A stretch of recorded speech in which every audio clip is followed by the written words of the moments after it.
Président Théo, s'il vous plaît, président, s'il vous plaît. Merci vraiment, président Nabiso Théo Batebele. Balingaba Monangana, vous pouvez commenter le Wukango. Président Théo Azawana Bolobaki, qui est abesso le Tomono Batmususu, c'est qu'il y a la division avec le président Théo, il est bien. Nana Zalanga Sensei Nazalamon Nzambi. Tant le président Théo a bandi Gorangé dans la bandi Nanté. Dans le bangon, la public, le président Théo Aza, tant le Tozo qui est dans la siège. Merci vraiment, président. IDPS, viva! Viva! Macamo président Théo a le besoin très important, très nécessaire. Et c'est quelque chose à la vigilance. Vous êtes en dehors de Félix, c'est quelque chose de Moutono Congolais, moi, qu'on va pour l'intérêt général à Zati. D'accord, si? Dans le MCC, va parler de transition. Qui sait que on a fait la transition? Comment est-ce que l'opposition, la plateforme, le langage moko. Mais Moutou a l'ingé mboka nae, et l'on a dit bosso, à ça la rapporte à mboka nae, à l'ingaka placer la personne qu'il faut à la place aussi qu'il est. Lelo oyo, Baouti Lubumbashi, oyo balobi que non Kabila Kozonga en 2023. Et puis si polémique n'a pas de esprit faible, que Kabila Zosonga. Mais biso to ça esprit dit, tu as dit que Kabila moule noka, et noka te moyen dans la chef du quartier. Et on se poser question, Batou Baouti qui Lubumbashi. Il n'y a même pas un mois est quotidien. Lubumbashi va suivre ma résolution. Balobi que Kabila Kozonga na pouvoir. Il n'y a même pas un mois. Bakena Kisantu. Bomba bomba. Bomba bomba. Kisantu elingi lisusu nini. Balingi transition te ba ebibe transition koko date. Kopo na bango eza nini. Ndenge nini tokini sabala. Tula mwisi yaza. Menacé koto na TV bazo ko sabino. Balobi que transition. Basana ba juriste. Depuis que San City ou son constitution, il y a organisé des élections en 2006, 2011. Ce qu'on a même le principe constitutionnel, dans la préambule de la constitution, et lobby clair, pouvoir récompenser sa masoula armée, pouvoir récompenser sa masoula dans la rébellion, pouvoir récompenser sa masoula moyen dans la rébellion. Comment va y bien? Zala no calme. Zala no très posé. Problème est Zala à l'aise. Nayebisi batuna mange. Kabila China Rambo. Kabila China Rambo. Naniga autant comme on était pas déjà to bengana. Mais naniga expliquer quelques esprits au batinga autant ça comme on est belé. Atingi suke belé na mande fatia motenti. Mais Félix c'est un mon frère. Pour toi il y a une alternance, il faut katara au lokola na mande fo. Boete. Akata su ito akata te. Akata. Siko bengela China Rambo pour nous. IDPS viva. China Rambo za moko. Comme on a Félix c'est tu lo. Pointe. IDPS viva! IDPS viva! IDPS viva! Viva! Viva! Viva! Si c'est le national, Félix chef de l'État, mettons. Ici, le 12 novembre, on a la matinée, dans le lobby clair. Pourquoi comme président de la République de Mboka Oyo, les 5 conditions sont remplies.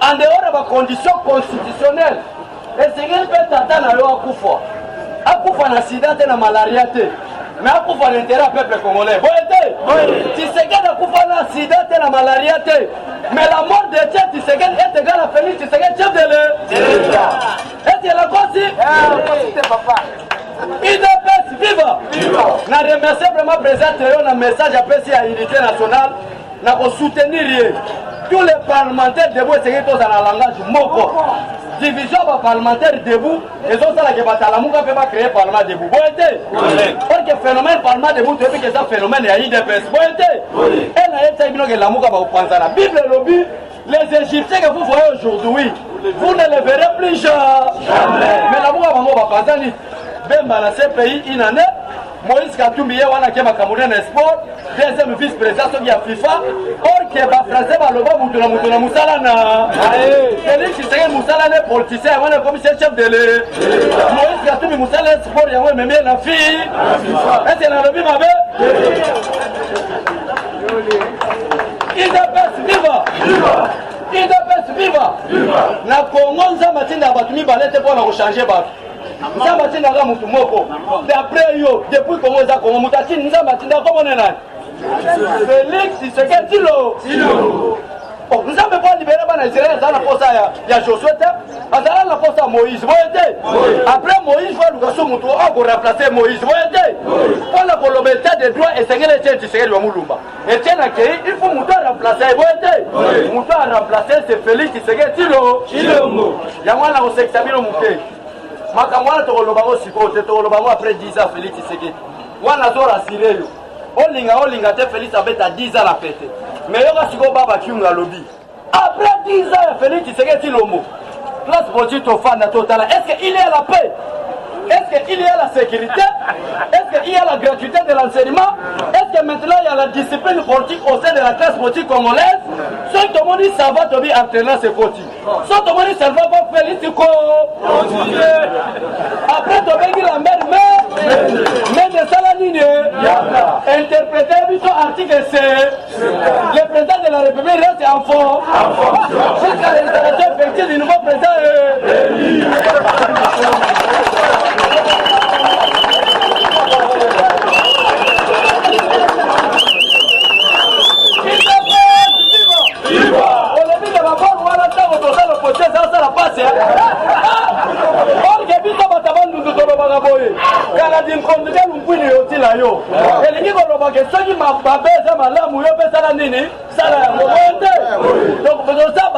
respecte la constitution.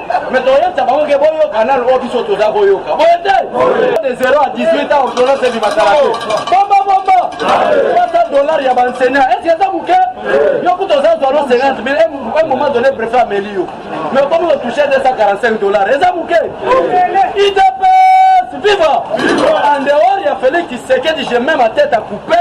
Il n'y a aucun politicien qui parle de l'intérêt général comme Félix Tshisekedi. Jusqu'à présent, on découvre que nous avons remplacé. Mais l'avenir nous donnera raison. Ceux qui n'ont 10 ans, ceux qui te reçoivent. Bomba. Qui vivra à bout.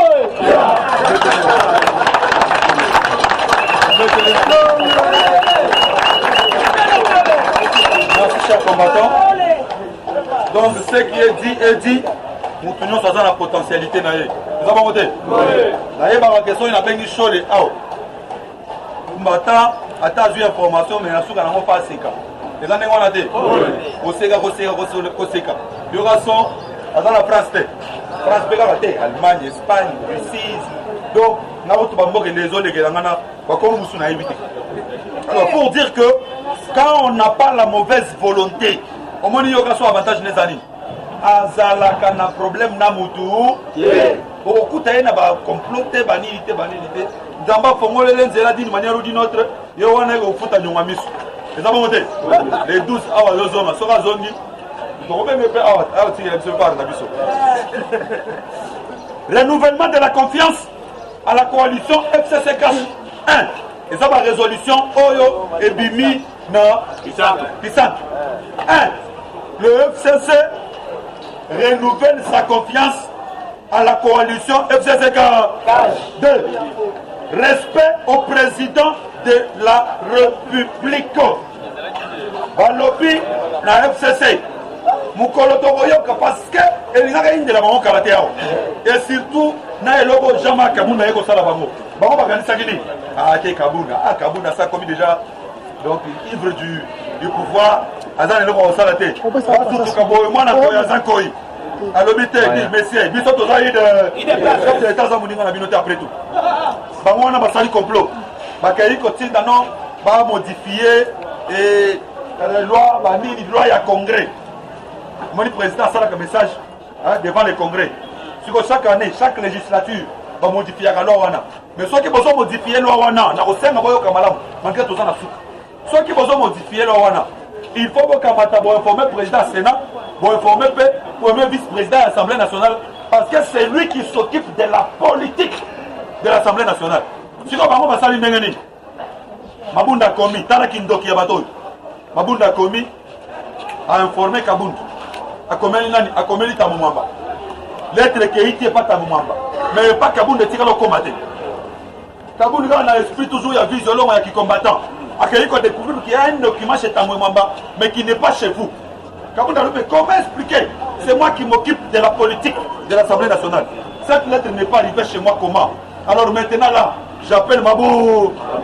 Ça va bâtir dans votre sauce. Avant de là que vous voyez, au moins les gars matinée à lever à Zombie. Je crois que nous avons quand même beaucoup de sécurité dans la il n'y a pas d'arraché. De 6h, tim, tam sous des choux. C'est un monsieur, ce qu'on y a mangé, à ta veste.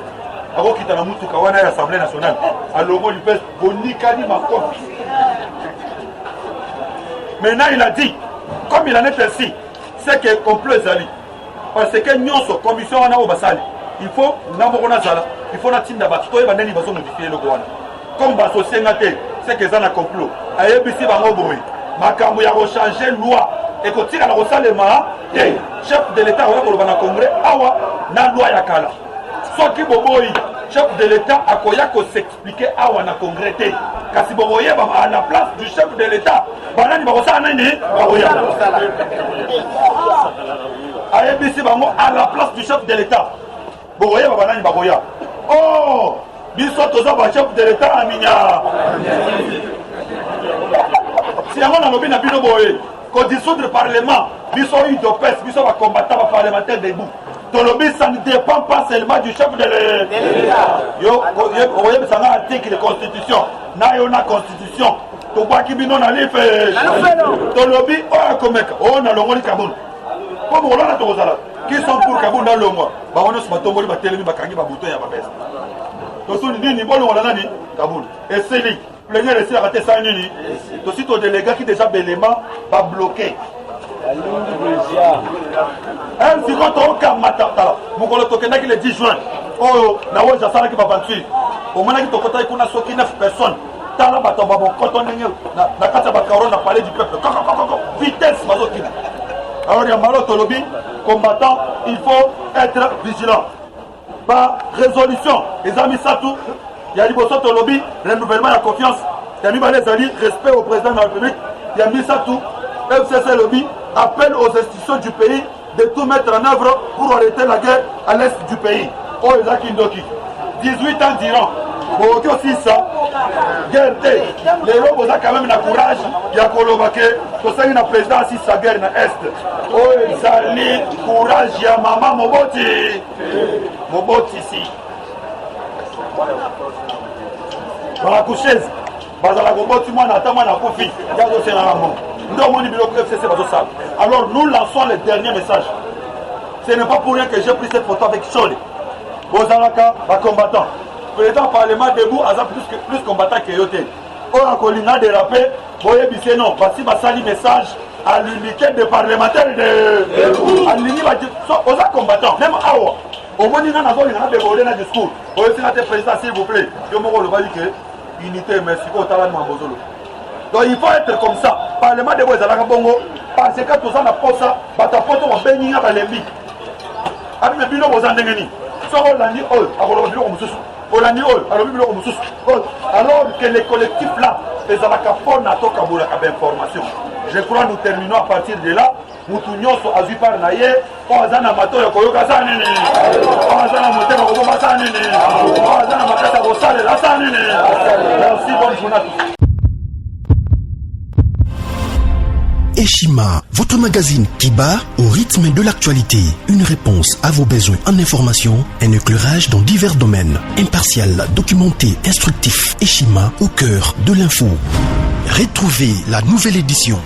Exclusivité. Sakombi Molendo, le réformiste qui vient stopper l'hémorragie, suspension des fonctionnaires peu intègre, numérisation des titres fonciers et climat de confiance avec les collaborateurs, le nouveau gestionnaire des terres congolaises fixe les nouvelles règles de jeu.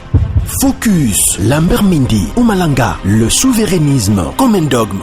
Redressement délaissé, Tomaluaka Losenjola, l'homme de la situation.